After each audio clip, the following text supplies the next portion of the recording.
रिया शर्मा, उम्र 32 साल, 8 साल का अनुभव।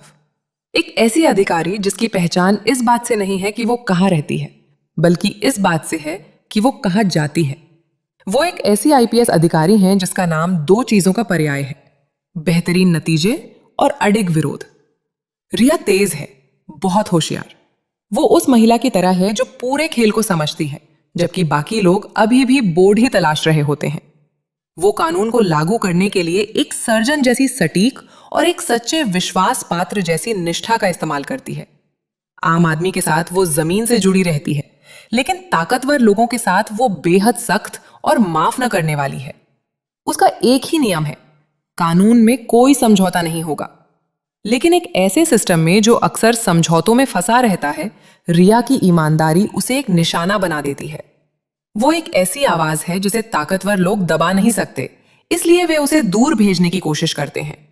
24 साल की उम्र में अपनी शुरुआत के बाद से वो औसतन साल में 2 बार ट्रांसफर हुई हैं, पूरब के धान के खेतों से लेकर पश्चिम के सूखे रेगिस्तानों तक, मेट्रो शहरों की ऊंची राजनीति से लेकर गहरे ग्रामीण भारत के भूले बिसरे संघर्षों तक। वे उसे सजा के तौर पर ट्रांसफर करते हैं। वे उसके काम को बाधित करने के लिए उसे हटाते हैं। वे उम्मीद करते हैं कि वो थक जाएगी, लॉजिस्टिक्स और दूरी में उलझकर टूट जाएगी, लेकिन सिस्टम नाकाम रहा। ट्रांसफर ने उसे तोड़ा नहीं, बल्कि उसे गढ़ा। हर ट्रेन टिकट, हर नया राज्य, हर नई भाषा उसके लिए एक सबक बन गई है। उसने सिर्फ भारत को देखा नहीं है, उसने इसकी कमियों, इसकी बारीकियों और इसके आपराधिक बोलियों को जिया है। अनुभव का ये विशाल, जीता जागता संग्रह ही उसे गतिशील और अजेय बनाता है। जब रिया शर्मा किसी नए जिले में आती हैं, तो अपराधियों के लिए घड़ी की टिक टिक शुरू हो जाती है। उन्हें तालमेल बिठाने के लिए 6 महीने नहीं चाहिए, उन्हें आकलन करने के लिए 6 घंटे और जीत हासिल करने के लिए 6 दिन चाहिए। वो हर केस को बिना किसी गलती के रिकॉर्ड समय में सुलझा देती है। रिया शर्मा, वो अधिकारी जिसे वे शांत नहीं रख सकते और वो जिसे अपराधी कभी मात नहीं दे सकते।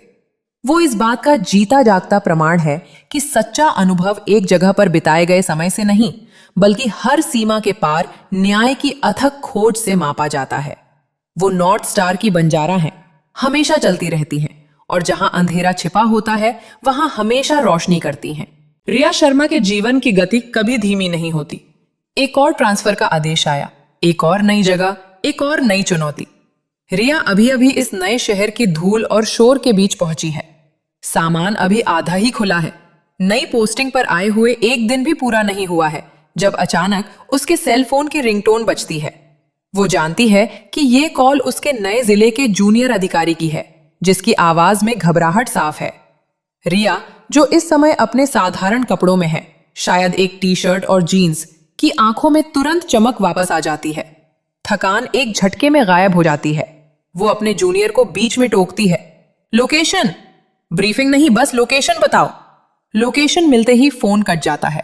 अब कोई इंतजार नहीं। रिया अपनी यूनिफॉर्म पहनने में समय जाया नहीं करती। वो तुरंत अपनी गाड़ी की चाबी लेती है और वो उन्हीं सामान्य कपड़ों से तेजी से निकल पड़ती है। पीछे छूट जाता है सिर्फ उसका बिखरा हुआ सामान। नया शहर, नया जिला, और पहली रात गुजरने से पहले ही रिया शर्मा को उसके पहले केस ने बुला लिया है। वो उसी वेशभूषा में तुरंत घटनास्थल की ओर तेजी से निकल पड़ती है। उसके लिए न्याय का रास्ता किसी प्रोटोकॉल का इंतजार नहीं करता। एक्शन पहले आता है। अमन विहार, छात्रों की महत्वाकांक्षा और कम लागत वाले फ्लैटों का एक तंग भरा पूरा हिस्सा। लेकिन इस ठंडी अक्टूबर की रात को यहां अराजकता फूट पड़ी। धुआं जोरदार तरीके से बाहर निकला, जिसने अंदर छिपी भयानक सच्चाई को ढंक दिया। शहर के उन्मादी शोर के बीच सायरन की आवाज गूंज उठी। पड़ोसियों ने इसे दुर्घटना बताया, एक साधारण गैस सिलेंडर का फटना। Fire chief R K. सिंह सबसे पहले घटनास्थल पर पहुंचे, भीड़ को धकेलते हुए अंदर आए। लेकिन चीफ सिंह की आंखों ने कुछ बेहद परेशान करने वाला देखा। आग की लपटों का एक अजीब नियंत्रित पैटर्न था। वे बहुत सफाई से जल रही थीं, जैसे किसी डिजाइन के तहत सीमित हों। ये आग एक झूठ थी, और ये झूठ जानबूझकर बोला गया था। आईपीएस रिया शर्मा ने तुरंत घटनास्थल की कमान संभाल ली। जैसे ही धुआं छटा, भोर होते ही फ्लैट ने अपने राज खोल दिए। ये राजन मीना का घर था, जो एक 32 वर्षीय यूपीएससी अभ्यर्थी था। दीपा फॉरेंसिक विशेषज्ञ ने अपना व्यवस्थित काम शुरू किया। जांच वहीं से शुरू होती है जहां आग रुकी थी। पीड़ित अंदर था, लेकिन भारी जाली वाले गेट में पहला सुराग था। इसे बाहर से बंद कर दिया गया था। अपराध को सील कर दिया गया था। धातु मुड़ी हुई थी, लेकिन ताला मजबूती से फंसा हुआ था। किसी ने लपटे लगने से बहुत पहले ही राजन की नियति पर ताला लगा दिया था। रिया शर्मा ने कमरे का जायजा लिया। हत्या के निशान खोज रही थीं। आग किसी विस्फोट से शुरू नहीं हुई थी, ये फर्श से फैली थी। डेस्क के नीचे फर्श पर एक असंगति दिखी, एक संक्षिप्त लेकिन क्रूर संघर्ष के स्पष्ट संकेत। ये किसी दुर्घटना की अव्यवस्था नहीं थी, ये संघर्ष का हिंसक रास्ता था। वे राजन को मारना चाहते थे। वे उसका डिजिटल जीवन भी मिटाना चाहते थे। कंप्यूटर टावर, जो राजन के जीवन का मस्तिष्क था, गायब था। चोर टावर ले जाने में बहुत व्यवस्थित था। अराजकता के बीच सबसे छोटे विवरण अक्सर सबसे जोर से बोलते हैं। एक छोटी, लापरवाह और दोष सिद्ध करने वाली गलती। आईपीएस रिया शर्मा ने पोस्टमार्टम नतीजों का इंतजार किया। मंचित दृश्य एक नाट्य सफलता थी, लेकिन मेडिकल एग्जामिनर ने ठोस, निरपेक्ष सत्य बताया। राजन मीना का गला घोटा गया था। लपटों के उसे छूने से बहुत पहले ही वो मर चुका था। ये आग एक हत्या को छिपाने का एक विस्तृत आपराधिक धोखा मात्र थी। खुला गैस रेगुलेटर, पीड़ित का चित्र और वो दोषी ताला। हत्यारी पहेली के 3 टुकड़े। जांच केवल एक अन्य व्यक्ति पर केंद्रित हुई, अंकिता चौहान। पड़ोसी श्री शर्मा टालमटोल कर रहा था। उसके अस्तित्व की पुष्टि करने से डर रहा था। वो छात्रा थी, फॉरेंसिक साइंस की, एक ऐसी महिला जो जानती थी कि जांच कैसे काम करती है, और वो बिना किसी निशान के गायब हो चुकी थी। आईपीएस रिया शर्मा ने साजिश के मामले को बनाने का व्यवस्थित काम शुरू किया। भौतिक खोज समाप्त हो गई थी, अब डिजिटल शिकार शुरू हो गया था।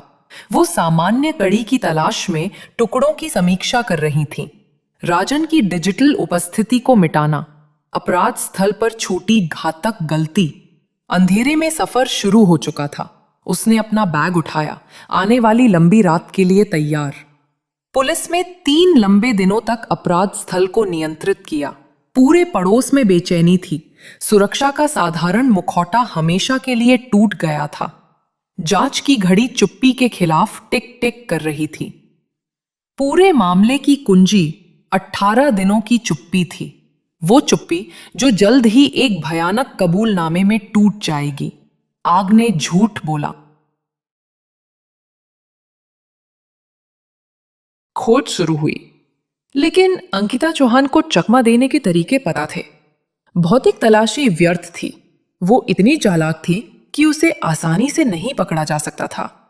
रिया शर्मा की टीम ने उसके जानने वाले हर व्यक्ति से पूछताछ की। पड़ोसी, मकान मालिक, प्रोफेसर, कुछ नहीं मिला। हर दिन बीतता गया और एक सप्ताह नाकामियों के उच्च दबाव में खिंच गया। लेकिन रिया शर्मा जानती थी कि डिजिटल युग में चुप्पी एक मिथक है। वे अदृश्य भूतों पर ध्यान केंद्रित कर रहे थे। Meta data trail.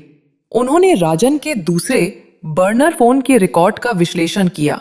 लॉग्स में 2 अलग अलग नंबर बार बार दिखाई दे रहे थे। ये नंबर एक ही राजमार्ग पर लगे टॉवरों से बार बार पिंग हो रहे थे। डिजिटल फुसफुसाहट की पुष्टि जल्द ही एक धुंधली हाईवे कैमरा इमेज से हुई। गुणवत्ता भयानक थी। अंदर बैठे लोग पहचानने योग्य नहीं थे। कार पुरानी, गंदी और सामान्य थी, लेकिन एक छोटी भौतिक डिटेल डिजिटल कंप्रेशन से बच गई। एक एलपीजी वितरक का स्टिकर। स्टिकर ने एक शहर की पहचान दी, मुरादपुर। नाम सामने आए, सूरज कश्यप और शेखर कुमार। ये अपराध एक एकल कार्य नहीं था, ये एक हताश 3 लोगों की साजिश थी। रिया शर्मा ने टीम को गुप्त रूप से भेजा। वे गहरी कवर के तहत काम कर रहे थे। उन्होंने जिले की छानबीन की, कम गुणवत्ता वाली तस्वीरें दिखाईं। तनाव स्पष्ट था, घात लगाना तनावपूर्ण था। दिन एक बेचैन कर देने वाले निराशाजनक इंतजार में खिंच गए। 18वें दिन चुप्पी टूटी। अंकिता चौहान तनावग्रस्त, अलग कपड़ों में इमारत से तेजी से बाहर निकली।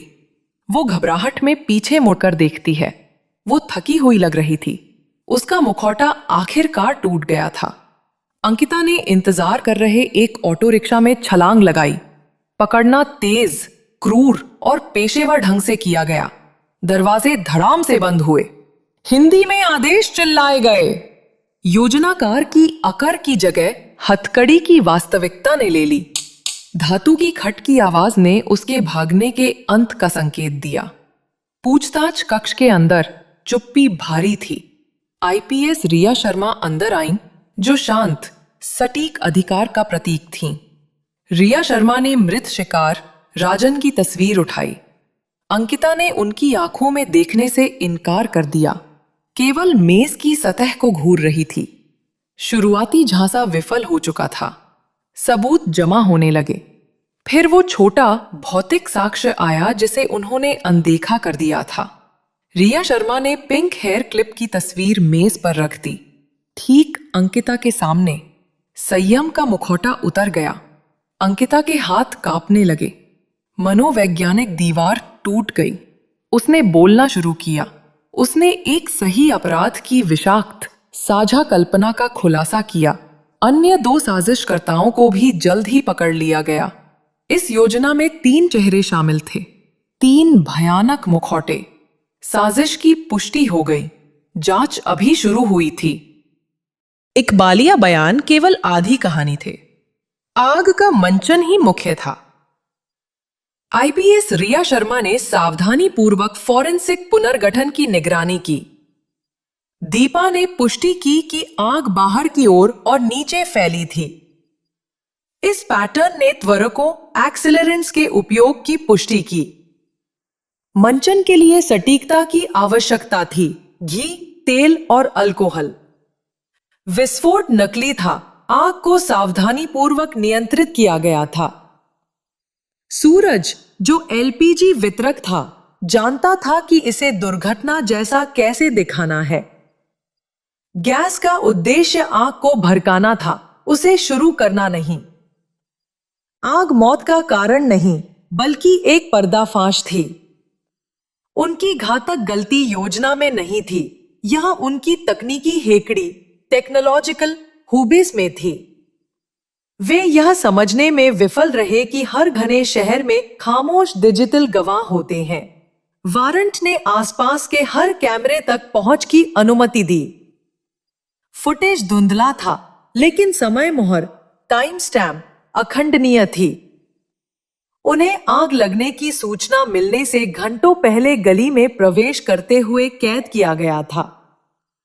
वो खोटे उनकी उधार ली गई कल्पना, पूर्व नियोजन का अखंडनीय सबूत बन गए। जिस सबूत को उन्होंने नष्ट करने का सोचा था, वह बरामद हो गया।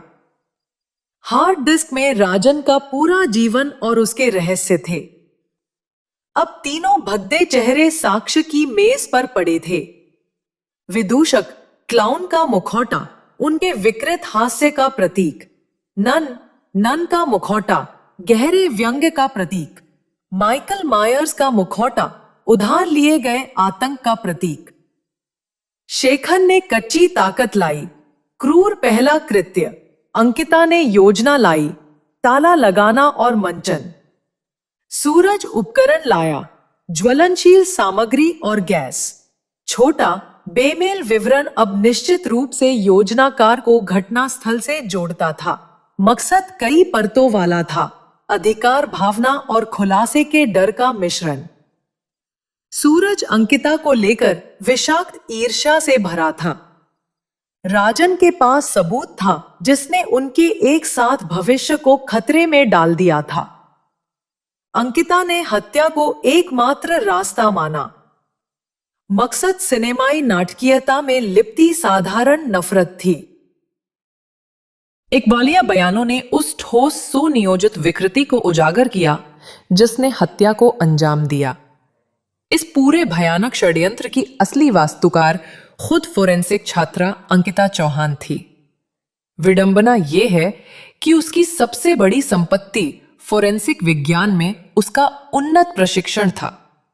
अंकिता को सच में विश्वास था कि वो इसी सिस्टम के नियमों का उपयोग करके इसे पछाड़ सकती है और एक पूर्ण अप्रमाणित अपराध की योजना बना सकती है। वो इतनी घमंडी थी कि उसके अपने फोरेंसिक विज्ञान की पाठ्य पुस्तकें उनके द्वारा इस्तेमाल किए गए मुखौटों वाले साक्ष्य बैग के ठीक बगल में पाई गईं। योजना को कच्ची ऊर्जा और संसाधन प्रदान करने वाला इंजन सूरज कश्यप था, जो एलपीजी वितरक था। अंकिता के प्रति उसकी विषाक्त ईर्ष्या ने साजिश की इस अंधेरी हिंसक ऊर्जा को हवा दी। एलपीजी मैन होने के नाते सूरज ने आवश्यक साधन प्रदान किए, गैस के प्रवाह का विशिष्ट ज्ञान और सावधानी पूर्वक मंचन के लिए आवश्यक त्वरक एक्सेलरेंट्स। राजन की हटाई गई डिलीटेड फाइलें, जिनमें अंकिता के साथ उसके संबंध का सबूत था, वो राज थी जिन्हें उन्हें हिंसक रूप से दफन करना था। शेखर कुमार एक भोथरा औजार से ज्यादा कुछ नहीं था, कच्ची हताश ताकत। उसने आग लगाने से पहले पीड़ित को वश में करने के लिए आवश्यक बल प्रदान किया।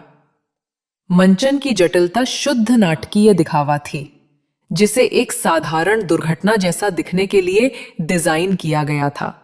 वे अनिवार्य रूप से उन काल्पनिक खलनायकों का आत्मविश्वास उधार ले रहे थे जिन्हें वे अपराध शो में देखते थे। असली त्रासदी उनके तरीकों की परम विडंबना में निहित थी। अंकिता और उसकी टीम को वर्षों तक क्राइम थ्रिलर देखने के कारण सभी ट्रिक्स, सभी प्लॉट होल्स और सभी वेशभूषा डिस्गाइजेस पता थीं, लेकिन वे ये भूल गए कि वास्तविक जांच रेखीय, लीनियर और अथक रूप से तार्किक होती है। अंत में फोरेंसिक विज्ञान का शांत तर्क, ठीक वही क्षेत्र जिसमें अंकिता ने महारत हासिल की थी, उनके सिनेमाई भेस से कहीं ज्यादा मजबूत साबित हुआ। जब सच्चाई सामने आई तो अमन विहार रातों रात बदल गया।